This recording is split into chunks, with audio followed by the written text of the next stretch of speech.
Hello student, I am Basant Yadav.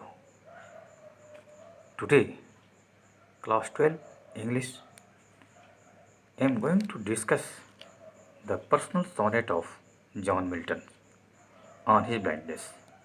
The brief biography of John Milton. Let's begin.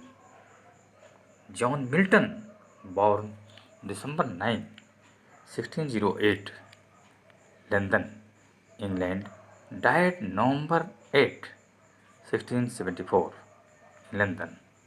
English poet, pamphleteer, and historian, considered the most significant English author after William Shakespeare. Milton is best known for Paradise Lost, widely regarded as the greatest epic poem in English.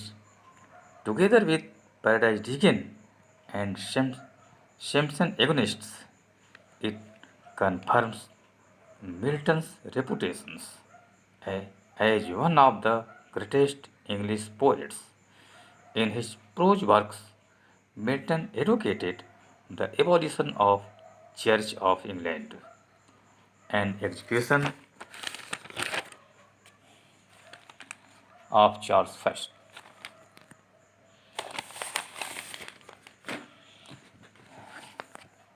Let's explain on his blindness. First stanza. When I consider how my life is spent, or half my days in this dark world and wide, and that one talent wishes death to hide, lodged with me, useless, though my soul more bent. In these lines, the poet Milton says that he was very much anxious to serve God with his poetic power, but he could not do so because he became totally blind at the age of 44 years. He wished to serve God with the power. He hoped that when he went before God, he would show him what he had done with the talent that God had given him. He was afraid that if he did nothing, God would rebuke him for his carelessness. But he became blind before he had passed half of his life. The world became very large and dark for him. That talent remained unused with him. It would be lost when he died. The second stanza begin to serve there with my Maker and present my true account, lest he returning child doth God exact day labor lie denied? I fondly ask, but patient to prevent.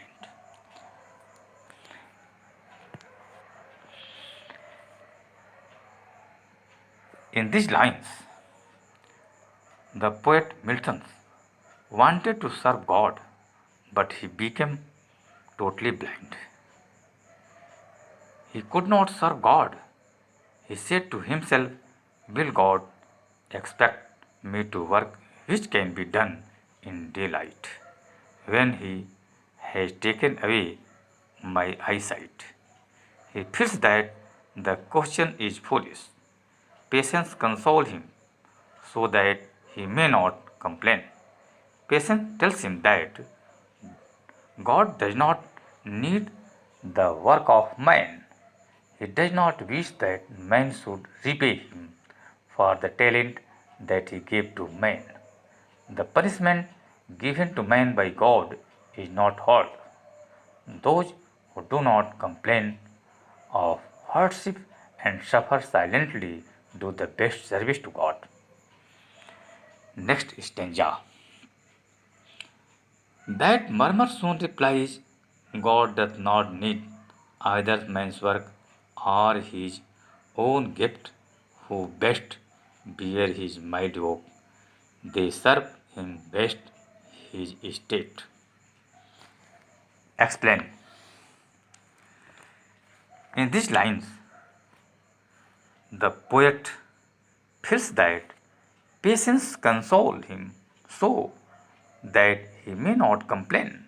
Patience tells him that God does not need the human labor. He, the God, does not desire that man should repay him for the talents that he gave to man. The punishment is not harsh that is given by God to man. According to poet, those who do not complain of suffering and hardship in their life do the best service to God. Lost stanza. Each kingly thousands at his biting speed and post over lands and ocean without rest. They also serve who only stand and wait. Explain.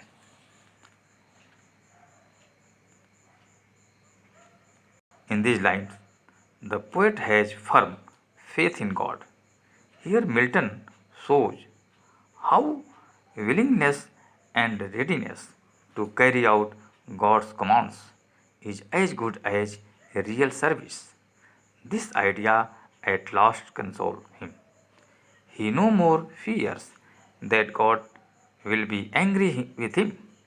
He expresses the belief in these lines. After much thinking, poet comes to the conclusion that God is the Lord of lords and God is like a king. He has a very large number of servants.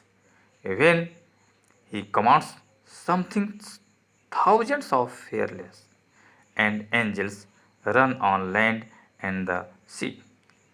They do not stop before they have carried out his command. They who are ready but gets no chance are also his good servant. God recognizes them too. He feels that everyone who is ready to carry out his command has really served him. Thank you.